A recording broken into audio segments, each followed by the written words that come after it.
The halls of Meselik Castle were quiet, but not silent. The stones still hummed with the echoes of fallen guardians where the party had last stood triumphant. With 2 shield guardians vanquished, only one remained unaccounted for, and they were ready. They moved like shadows, slipping into the chamber and surrounding their quarry before it had time to respond.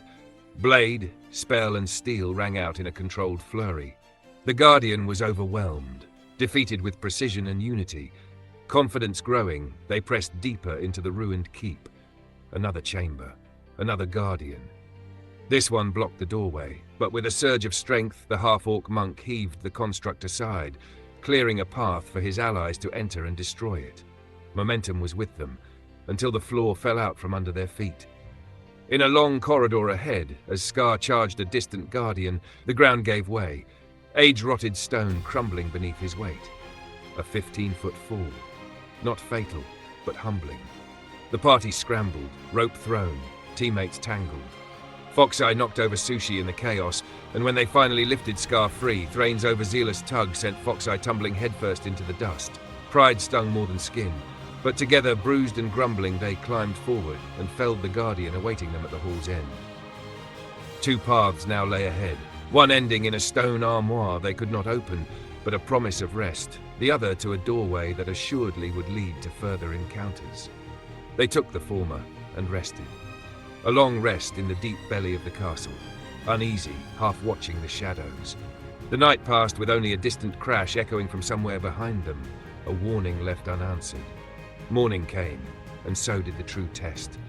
Upon opening the next chamber, they were greeted by not one, but 2 threats. A shield guardian and something new, something massive, a stone giant. The party retreated, hoping the corridors would slow it. They did not. The giant crawled, forcing its bulk through the passage. Meanwhile, the shield guardian took the long path, maneuvering to flank the party from behind. The monk's familiar Sparky was summoned once more, his 9th incarnation, stationed to watch the corridor with Claw at his side.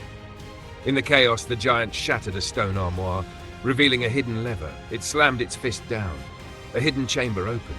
2 more stone giants stepped into the hall. What followed was not a battle, it was war. Claw and Sparky tried to delay the Guardian's advance. Sparky was snuffed out quickly.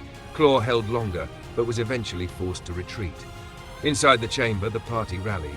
The first giant fell, and with it, despair turned to hope. Sushi called upon her Fatebender's die, conjuring phantasmal Fluffy, a spectral spider of immense size. Its web slowed the advance of the shield guardians, buying precious time. But Fluffy too fell beneath the Guardian's fists. One Guardian began to flank again. One approached head-on. The giants fought until the end, but so did the adventurers. With spell and steel, they cut them down. But the Guardians were still coming. The party, breathless and bleeding, prepared for the next wave. One Guardian approached the chamber and waited. The adventurers knew what came next. The second Guardian would strike from behind. Scar and Wutong held the rear door shut with sheer force, buying time. Thrain, Foxeye and Sushi engaged the Guardian from the front. Exhaustion dulled their blades. Miss after miss. The second Guardian smashed through the rear door, sending Scar and Wutong reeling. Sushi fell to its assault. Thrain lifted her with divine magic, but the assault was unrelenting. Healing potions were guzzled between hammer strikes. Spells were burned to the last flicker, and still they fought.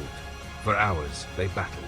The castle rang with the fury of survival, and when the last Guardian fell, its final echo fading into stone and dust, the silence that followed was not empty. It was sacred. They had endured, bloodied, bruised, but unbroken. Experience strengthened them. It strengthened their resolve. And though they knew not what lay beyond the next corridor, they would face it with fervor.